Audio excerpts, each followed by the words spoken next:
This is your host, Laura Winters, the heart-led pathfinder, intuitive energy healer, speech-language pathologist, and owner of Your Light Holistic Therapy and Wellness, LLC. Welcome to Miracle in Time, a mini-series podcast that brings you the stories of beautiful humans exploring the synchronicities, blessings, and miracles within our perception of time. It illustrates that events are not just happening to us, but for us. Life isn't always rainbows and butterflies, but it is a miracle in time.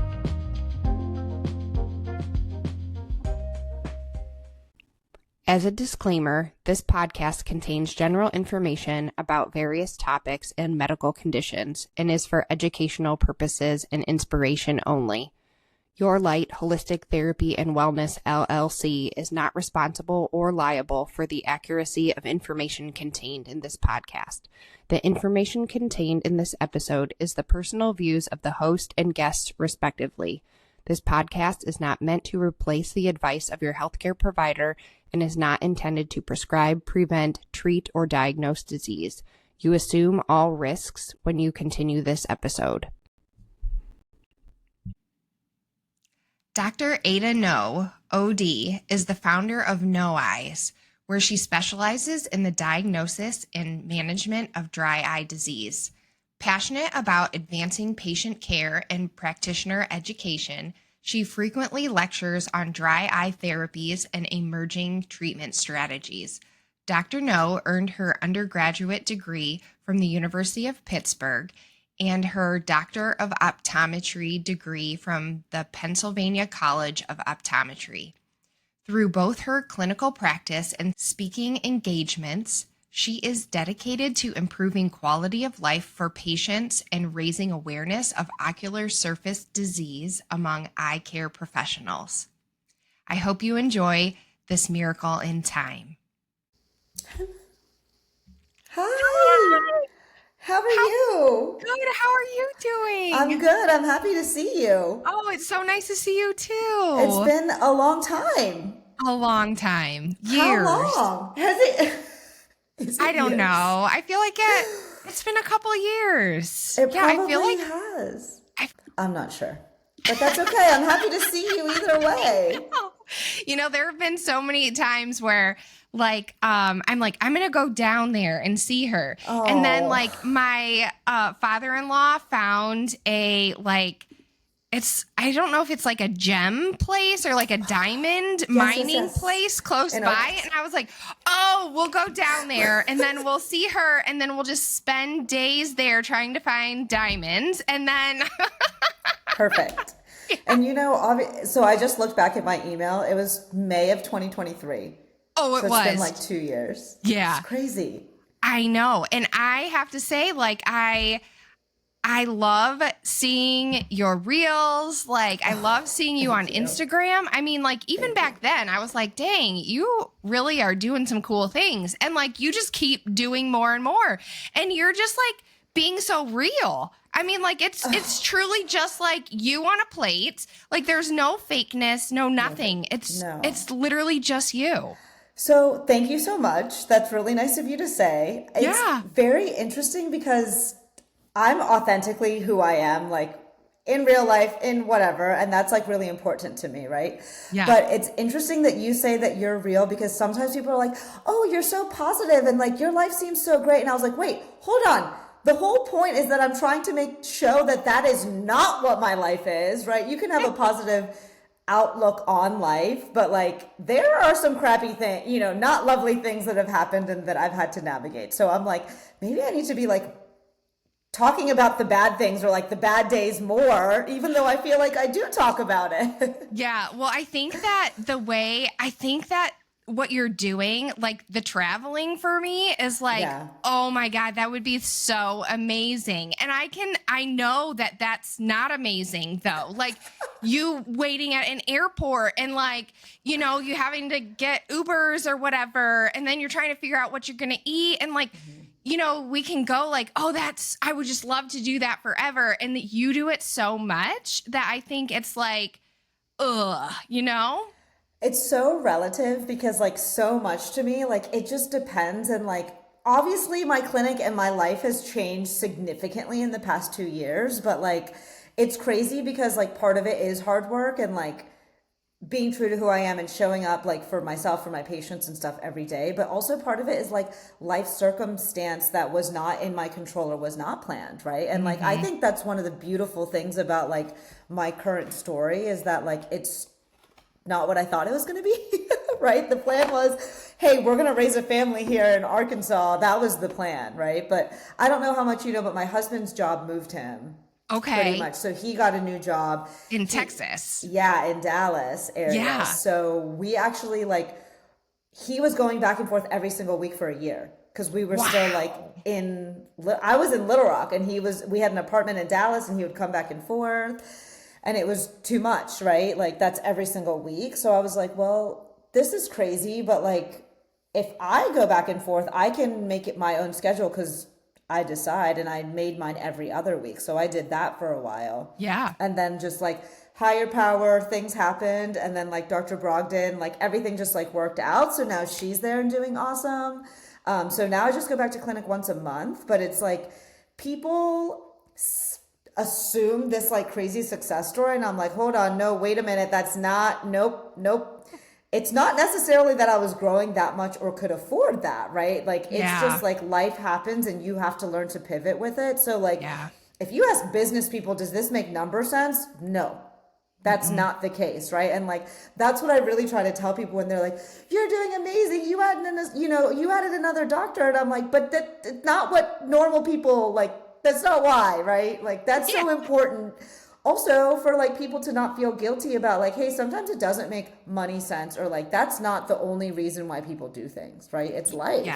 Yes, totally. Oh, but I love it. I mean, like even the first time we talked, you were looking at hiring like a front staff person, and you were like, oh my gosh, I just hope I find the right person. And I'm like, girl, just put it out there that you're going to align with the right person. And I saw her on a reel just like a week ago. I'm like, the same girl. I'm like, dang, you made it work. Like the universe is like, girl, this is your person. Like totally. Yeah. So that's so funny because, you know, when I opened, I did everything by myself. And then a year in, I hired Haley, and Haley is still there and like such a crucial part of the office. And like all the patients know her, and like her presence there when I'm not there really gives patients stability, right? Because like one day a patient called, she had an accident, so I hadn't seen her in a while, and it was somebody else that was answering the phone. It wasn't Haley. And then they were like, oh, do you want to see Dr. Brogdon? And she was like, hold on, number one, who are you?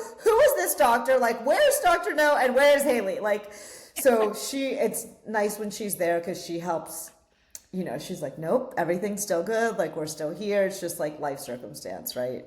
Yes. And like, I'm very honest with my patients. Like, they know, like, because I don't want them to panic when they call to be like, what do you mean there's another person? Like, is she still coming? Right? Like, that's so much of that mental and emotional aspect of dry eye, right? That's really important. That like, we're not leaving you. It's okay. We just like, the clinic has to work for me or else it doesn't exist, right? Correct. So it's just like figuring that all out. Yeah. Oh my gosh. I can just imagine. Okay. So first, I want you to introduce yourself to everybody because I will have already done an introduction, but it does not do you justice. So tell everybody about you. There's nothing to tell about me. My name's Ada Noh, and I have a clinic that's a dry only clinic in Little Rock, Arkansas, but I live in the suburbs of Dallas. So I see patients part-time. And then I do some consulting work, you know, traveling. And so I think the brightest thing, or the thing that I would want people to know about me, is that you can make your own life in whatever circumstance. It's not like conventional, or like other people aren't doing this, and it's not because I'm anything special. It's just because you tried something or work hard at something, and not everything worked out for me. You know, there's definitely tons of no's that I've gotten, or things that I wanted that I didn't get, but life works out for a reason, right? Whatever that may be. Yeah. Yeah, for sure. So where did your journey into dry eye begin? Where? In terms of as a practitioner or as a patient? Everything. Like, where did this all start? Okay, so I started having dry eye symptoms probably in my late 20s, early 30s. And I usually wear correction, but I'm nearsighted, so like I can see you without my glasses. They're right here. Okay, because I don't wear Yay. contacts almost never, right? So I just remember some days I'd wake up in the morning and my eyes would feel like on fire. And I'm like, this is terrible. Like, how am I supposed to function? And like, it would make me grumpy because I didn't feel good, right? Or I didn't feel rested. And now there's so much coming out now in like the new studies about how sleep and dry eye are like really linked also. So I didn't know this, 10 years ago. So it kind of made me just like think about like, hey, I'm young and I'm having these symptoms. So I don't have any autoimmune disease or, any risk factors. So I can't imagine how people who are, older than me or going through menopause or specific things that really trigger it are feeling, or how they're dealing with it. So at that time I was living in New Jersey and working at a private practice. So we were like starting to do some dry eye stuff. I graduated with tons of student loan debt. And so I worked a lot. And so I got really burned out. And I was like really thinking about leaving optometry. I think I told you that, because I was like, I hate this profession. Like, I don't like anything about it. I'm sick of seeing patients, blah, blah, blah. So at that time, we also relocated to Arkansas. And that's when I was like, well, I'm going to just do this and we'll just see how it goes. Because it was like the only piece of optometry that I feel like I enjoyed or didn't mind.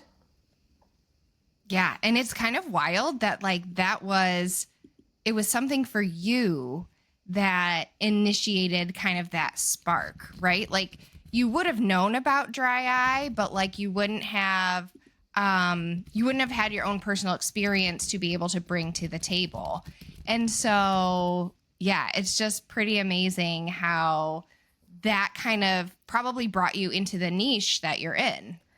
Yes. And like people are like, what do you mean you just did that? I'm like, I didn't wait and sit. Nobody gave me permission that I could make this new kind of practice, or like that I was smart enough to do that.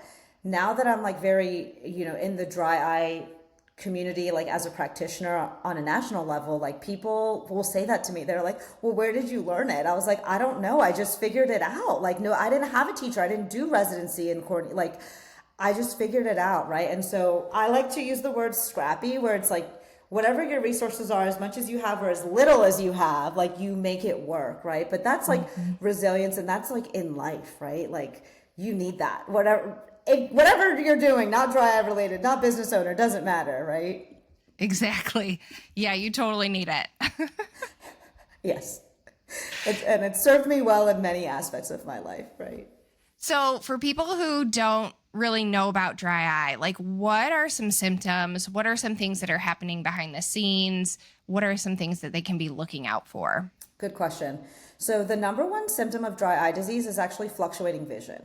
It's not any like feeling or sensation. It's like if your tears aren't of good quality or not thick enough, what's going to happen is it starts to affect what you see, because light first hits your tear film, right? So when a patient, if they have to like blink and it changes their vision, right? And there's like adjustments through the day, that is the number one symptom of dry eye disease, right? Now, that happens to a lot of people. And then eventually, because this is like a chronic cycle and kind of a landslide kind of thing, people will have like dry, sandy, burning, gritty, something feels like it's in their eye, but also like recurrent styes. Like I have this whole subset of patients now coming in because they have these recurrent styes because their meibomian glands aren't secreting good oil and they're getting clogged up, which is giving them styes. That's all dry eye related, right? So it's so many things that's not just like, oh, your eye feels dry, right? Because sometimes patients are like, do I have dry eye? And when I talk to them, I'm like, I think you do. Right. Yeah. So I think I posted the other day because I was talking to somebody and like they were saying all of these symptoms and they were not realizing that they're dry eye symptoms. And I'm like, unbiased, right? Because I'm like, that's so obviously dry eye. Like, what do you mean? But I'm like, how can we like bridge this gap? Because so many people, by the time they get to me, are so frustrated, and they've been to 100 billion doctors and everyone's written them off or haven't helped them. And I'm like, how can we get this message out to like the greater public about like what these things can be? Because it's so prevalent. It's so prevalent. There's so many people. And that was kind of the reason me bringing this back up, was because more and more people kept saying things about dry eye, or like, my eyes are bothering me or whatever. And I used to go, well, I have this podcast that you can go listen to and find out all this information. And I don't anymore. So I'm like, I need to like rebirth this for everyone, because it is so prevalent. So many people are having issues, and that information needs to get out there. Yes, for sure. It's like, dry eye is so common, but it's so over, like, just because it's common doesn't mean that it's normal. But I think a lot of times it's normalized, or people address it when it becomes like a severe issue. But just like anything in healthcare, it's a lot easier to manage and treat that condition if we get it at an earlier stage, right? By the time it's the end, it's like you're wanting me to light a house on fire, but you're giving me one kindling. Like, I can't do that, right? So yeah, that's like the next kind of step of like, okay, the practices, you know, we have patients, and like, it's great because Little Rock is a small town, so word kind of travels well. So like, I feel like people have dry eye, they are coming here. But my next kind of thing is like, why am I getting patients when it is a disaster? Like, can we try to, it's better for the referring doctor because the patient's not going to be mad at you. It's better for the patient. It's better for me because their outcomes are going to be a lot better, right? So like, that's my next thing of like, why are you waiting, right? And I think for me, that's like telling people like, these glands die. Like, do not send them to me when they are dead, right? And I think sometimes that can wake people up to be like, oh my gosh, stuff dies, like irreversible damage. Like, we got to get it before that's a problem. Yeah. And I'm finding that even in my practice itself, you know, people are like, well, are you just seeing speech therapy patients? And I like, yeah, they have a component, but also part of my job is prevention. Like, if there's something that I can do now to prevent cognitive decline or swallowing problems in the future, well, then, yeah, I'm going to do it because I see something that's not exactly right. So if we start seeing these little signs, you know, that prevention piece is super important so that you aren't having to put out these dumpster fires. Right. Or it makes my life a lot easier versus like, you know, I have patients that are crying in my chair being like, I told my eye doctor, I've told them about this for years and no one's told me anything, right? And then that puts me in a weird situation because I'm like, yeah, they should have sent you sooner, but I'm meeting them that day. You know, what can I do? Exactly. So if someone does notice that they're having these symptoms of dry eye, they tell their doctor, they may or may not do something. What do you think is like the best next step to actually like take hold of what is going on? I want to also say one other thing about like how common it is. A lot of times people talk about like contact lens wear. Like, if people cannot comfortably wear contacts, like for, you know, 8 to 10 to 12 hours, that's not normal. It's not normal that when you take them out, you're like, oh, right? It's common, but it's not normal. Okay. And that's because what the contact lens is actually sitting on is your tears or your tear film. So if there's not enough or it's not healthy enough, you're going to start to have the contact rubbing on the eye, which is why it becomes uncomfortable, right? And then the vision's not good, blah, blah, blah. The other thing is like the risk factors that are so common is like screen time, right? Hormones, women, but, it's just so prevalent. So many different autoimmune diseases. Like, it is insane. I'm working on this lecture about systemic etiologies of dry eye disease. And like, I'm learning as I'm writing this lecture, and I'm like, oh my gosh, it's everywhere, right? But okay, going back to what to do, right? I think that we are in a better place now than we were 2 years ago, because I do think that there's more practitioners doing better work. But when you still look at like the nation as a whole, there's still a lot more improvement that we can do, right? So one of the best tests, like if you're just trying to screen for who to go to, because it's really frustrating. You call, you wait months or weeks for an appointment, you get there, you get 5 minutes, and then it's like, they told you to use drops, right? It's not, you just feel downtrodden or wasted. And it's like, well, what do you do? See another doctor to hope that that one's going to be different, right? So what I would call it, I would ask when you call a doctor's office is like, what kind of dry eye testing do you do? Right? To see if like, does the staff know? Because if they're a well-run and well-established clinic, most likely they're going to at least know some of the tests. If they have no answers for you, then they're maybe not doing so much, right? I think we've discussed before, but mybography is my favorite test. So even if you say, hey, do you guys do mybography, right? It's checking for the glands that are most affected in dry eye disease. Like 85% of the time, it's the meibomian gland. So most of the time, that's going to screen that issue. If they don't have it, it's like you don't have the X-ray or the CAT scan. Like you're really guessing in terms of like where that disease state is at or how urgent things are. So that's like an early, quick, easy way. If they do mybography, probably you've got a better chance that that they know what they're doing or that they have some other options for you. Yeah. Yeah. That's really good to know.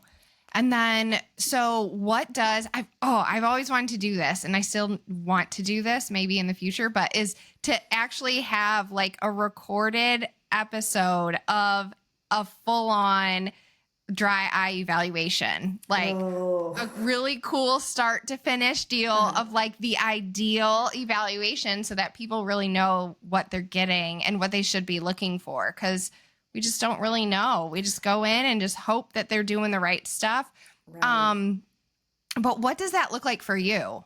Good question. And I would say the caveat is that like every practitioner is going to have a little bit different flavor and not do all of the exact same tests. So I don't think there's 100% like these have to be done, because I don't do some tests that other people do and I treat my patients just fine. Yeah. And other practitioners may feel that way about me, right? I have some things that nobody else really has, but they're doing fine for their patient. So the first thing that I do ahead of appointments is I send out this questionnaire that's super detailed and probably really annoying for patients, but it tells us about not just their current state, but about their lifestyle things. Like how often are you in populated areas or on computer or drinking caffeine or tons of other things. And then also like, what have you already tried, right? Because I look at all of those questionnaire answers before I go in with the patient so that they don't have to tell me, right? It's hard for them to come up to, they a lot of times think that they're only going to get 5 minutes with me. So it's like word vomit and they're like, blah, blah, blah, and this and this and this. And I'm like, okay, let's work through all of this stuff because we got to figure it out, right? Because I don't want to waste their time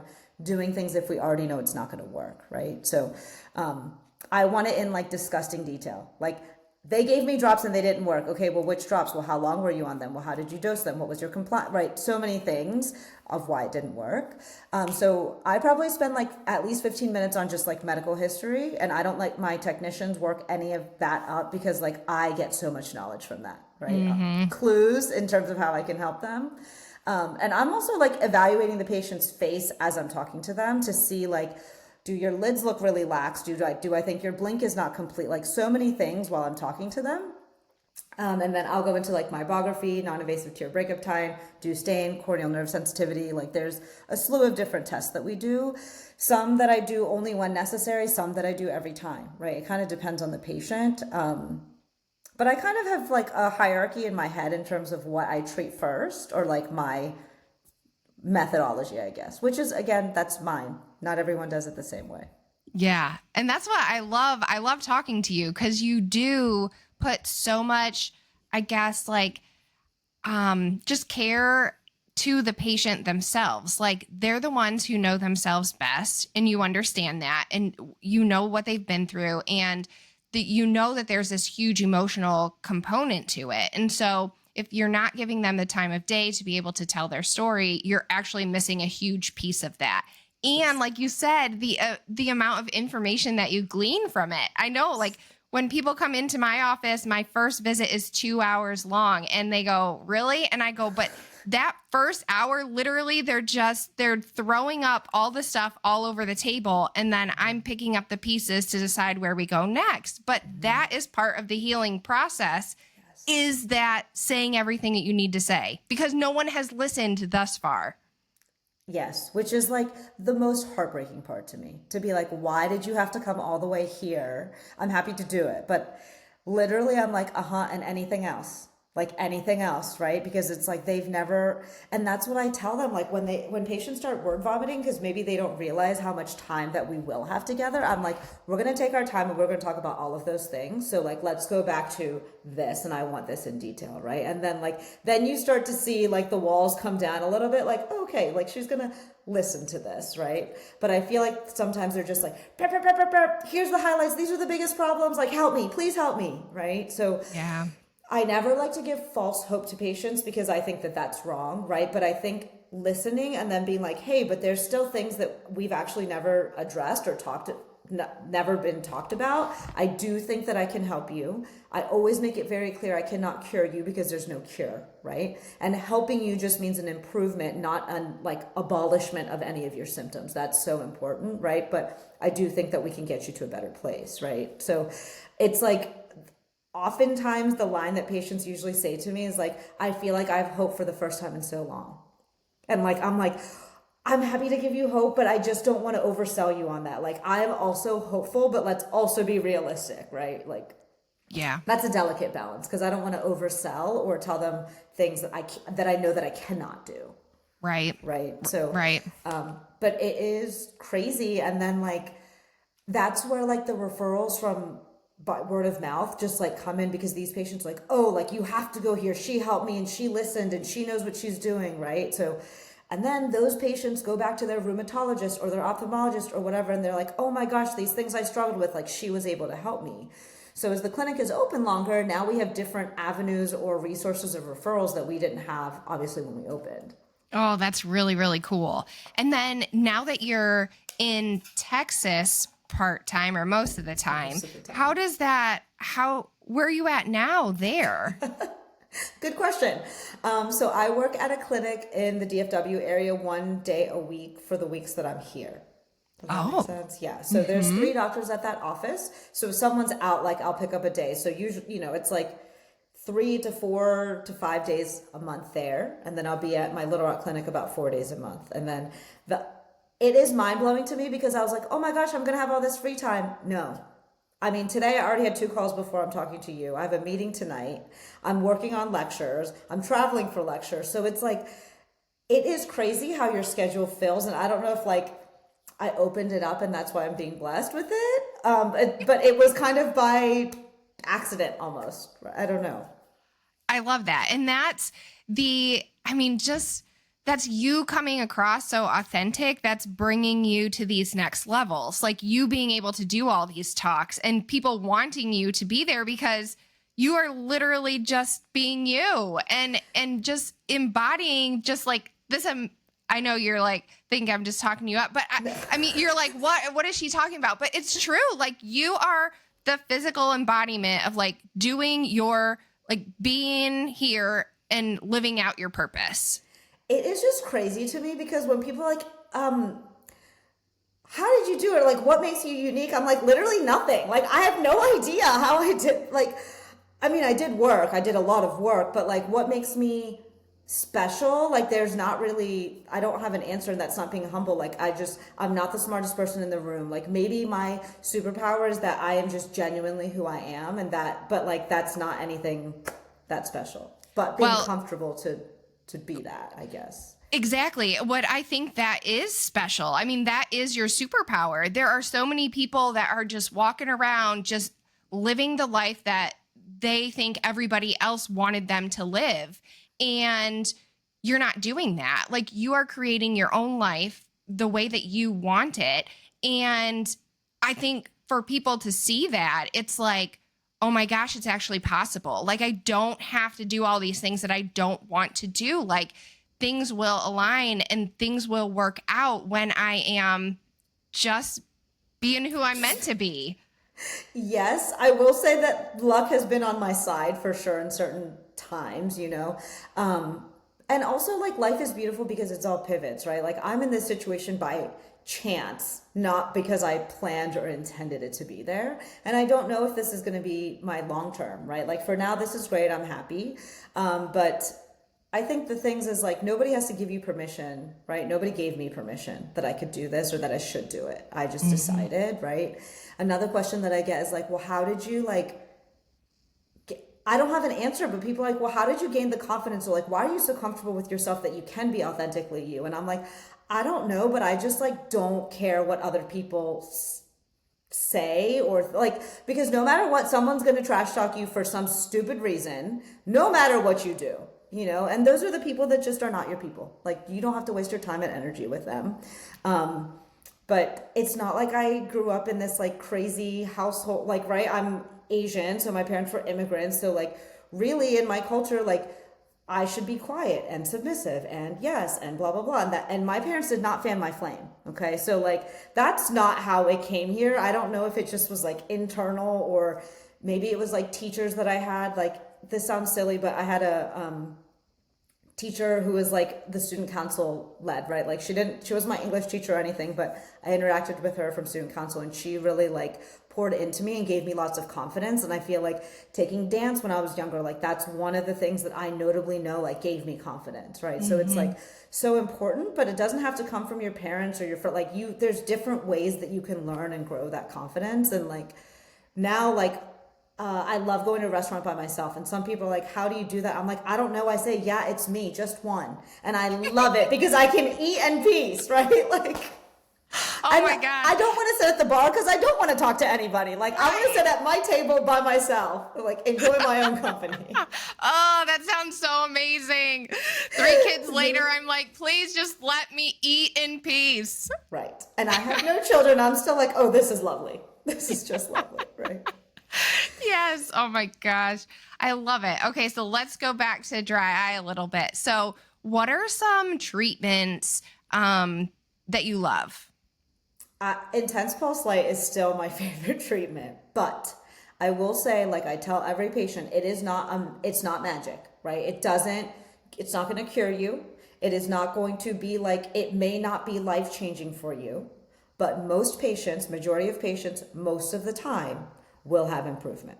And as far as anything else in terms of like prescription medication or other treatments, I don't think that that's the case, or not more often the case, right? So IPL does not work for everybody every time, for sure, okay? But I also think there's a difference in equipment, in technique, the buildup, and what's the aftercare, right? Like, there's so much that goes into it, because I have very, very few patients that have felt zero improvement with IPL.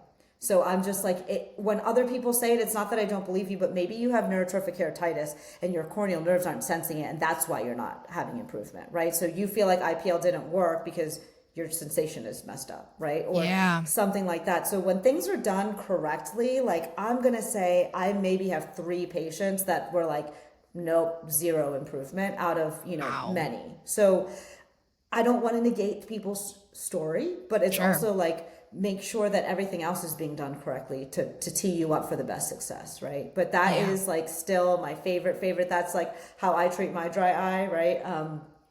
It's just doing IPL, plus my skin looks great because of it.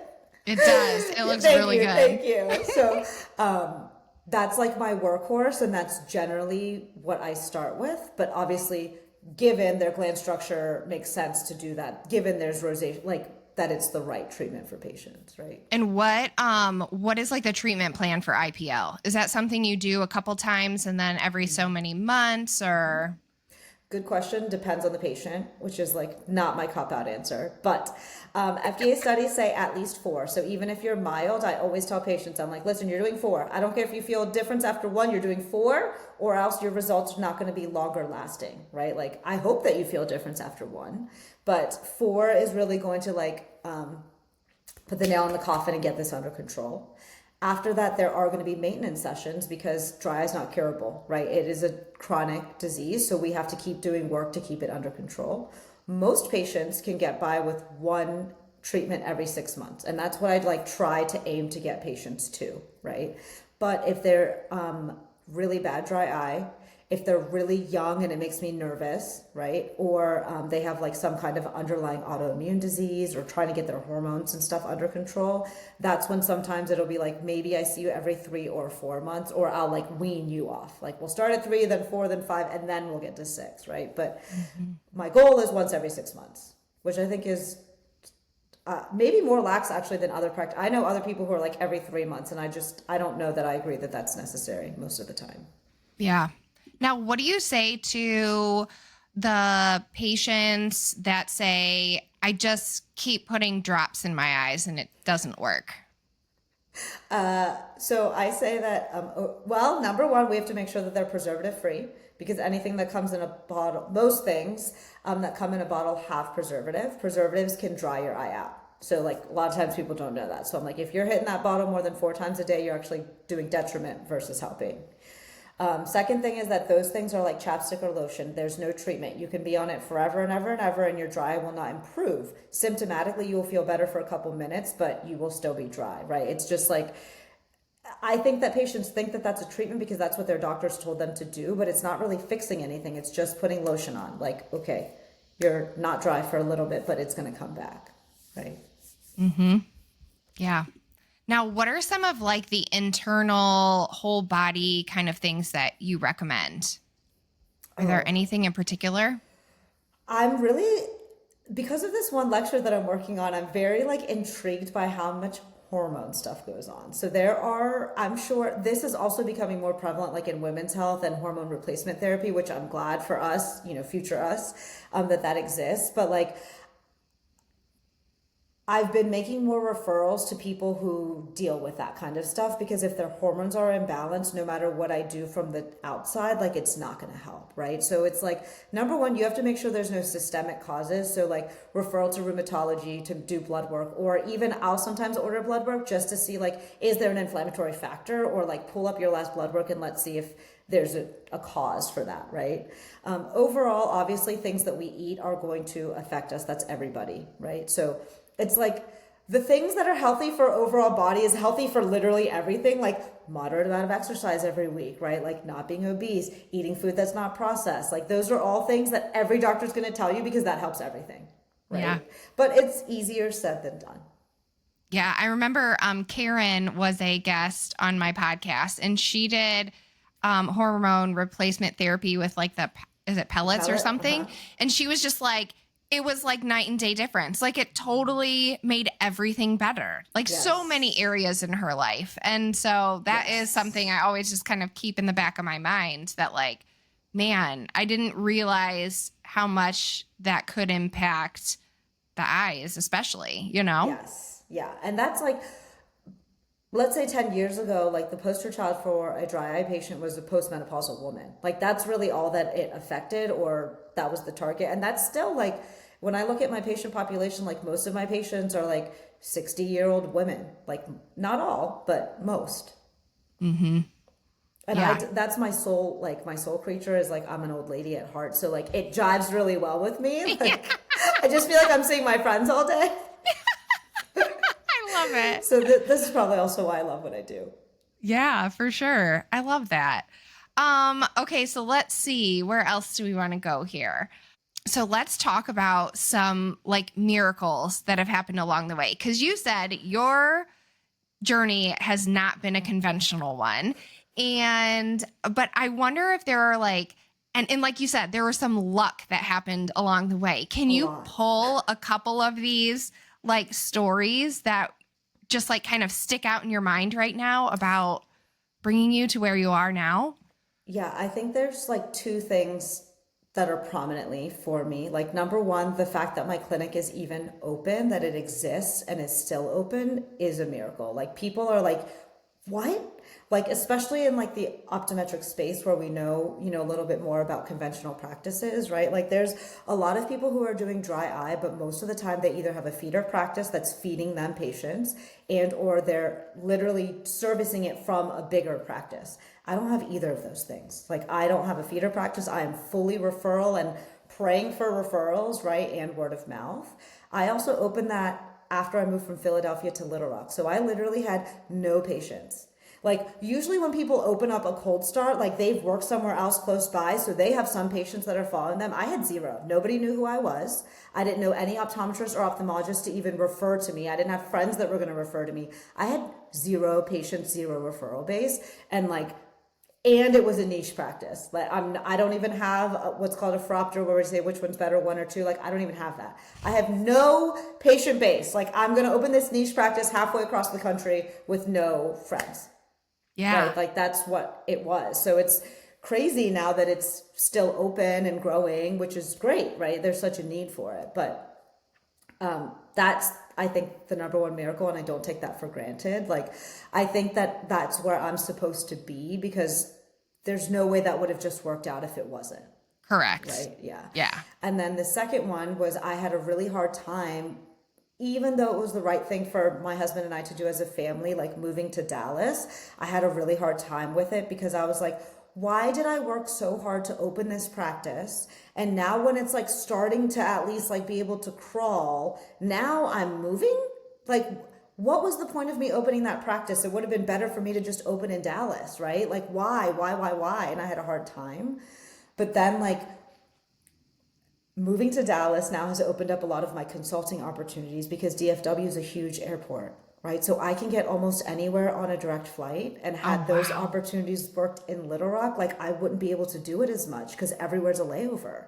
So it's just like these things that are like gifts and miracles that I'm like, I didn't put it together as that, but now I'm like, oh my gosh, yeah, I can leave after a half day of clinic if I want to, and come back on the first flight back and barely miss. Sometimes I can do it in a day. Like I fly out, do the program, come back the same night, right? Like, and that would never be an option in Little Rock.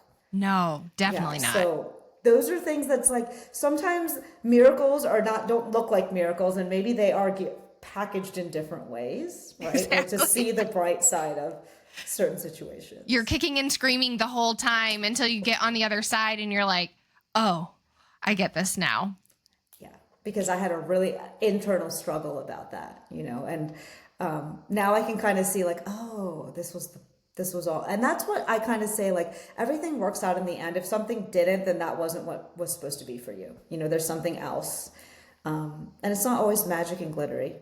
No. No, it's not. But you will always end up where you're supposed to be. Yes, exactly. So your practice in, let's say, Little Rock, okay? Now, if people wanted to come see you from outside places and across the country, like how would they, what would they need to do? Good question. Another silver lining back to that is like all of the patients that travel to see me, they're like, oh my gosh, if you open in Dallas, it will be so much easier for me, because direct flights. Yes. Everybody, right? So, oh my gosh. We'll see. That's not soon. Let's kick that down the road a little bit. Not right now. There's a lot of stuff going on, but I'm not ruling that out, right? Yeah, that's amazing. It's not. Yes. So it is a little bit difficult or tricky right now to get in to see me, because I'm really reducing the amount of new patients that I'm taking because of my availability, right? Like, I really love a lot of my patients, but the ones that are like my OG patients that have been there forever, like trusted me when nobody else even knew who I was, right? And like, that is my priority. That why do I go back and drive 4.5 hours is for those patients, right? So like, I want to make sure that when I'm there, I can service my patients, right? So I really am slowing down in terms of like how many new patients I'm taking. I am still taking new ones, but the wait list it's out, But Little Rock is nice because once you're there, like our office is like a less than 15-minute drive from the airport, and there's lots of hotels around. So we do have people that come to travel to see us. And obviously my office is happy to help figure out where to stay, all those kinds of accommodations if needed. And I'm always just so humbled, but also heartbroken when people have to choose to come to see me, because they shouldn't have to do that to get the help that they need. You know what I mean? I'm happy to help them, but I'm like, I wish it wasn't so hard for you, or that there must be somebody closer to you, right? Within driving distance. But when I talk to my colleagues that are kind of in the same space, we all have patients that just travel so far. Yeah. And I guess the hope is that with the consults that you do and the education, that you're going to be teaching more people about this, and maybe about your services and how better to help these dry eye patients. Yes, that's the goal. I think the hardest part about dry is actually the compassion, and like that you cannot teach. So like two people can do the exact same treatment, give you the same result, but the patient can feel totally differently about their experience, right? Yes. Yeah. So that's the part that's like, you either just kind of have it or you don't. Yeah. No, I completely understand. When I was helping graduate students, or, mentoring graduate students, it was like, Yeah. The ones who like didn't get it. I'm like, I cannot teach you that. I cannot teach you how to be kind to someone. I cannot teach you how to give someone a hug if they're crying. Like, I'm sorry. I can tell you what to do, but if you are not feeling it, it's just not going to happen. Yes. Yeah. Well, Ada, I am so thankful that we were able to make this happen. Yes. And I wish you just so many more miracles in your life. Thank you. Again, love seeing you on Instagram. And thank you. I am so thankful that our paths crossed and so many different, these couple different times now. Yeah. And I hope to meet you in person sometime. I hope so. Let me know when you come to Arkansas or Exactly. Texas. Yes. And then we'll have to go get dinner. You'll have to say 2 people, but it'll be okay. I won't talk too much. We love to dine with you. Yes. All right. Well, if anybody wants to get a hold of you, how can they do that? On Instagram, it's Noh_eyes. That's my handle. Or you can call my office or look at my website. That sounds perfect. noheyes.com. Yes. And I'll put those in the show notes as well. Thank you so much. No, thank you. Thank you for listening to Miracle in Time. If you would like to explore a theme or know someone perfect for this podcast, please fill out a form on yourlightllc.com/podcast. If you would like to learn more about my services, you can visit the website at yourlightllc.com.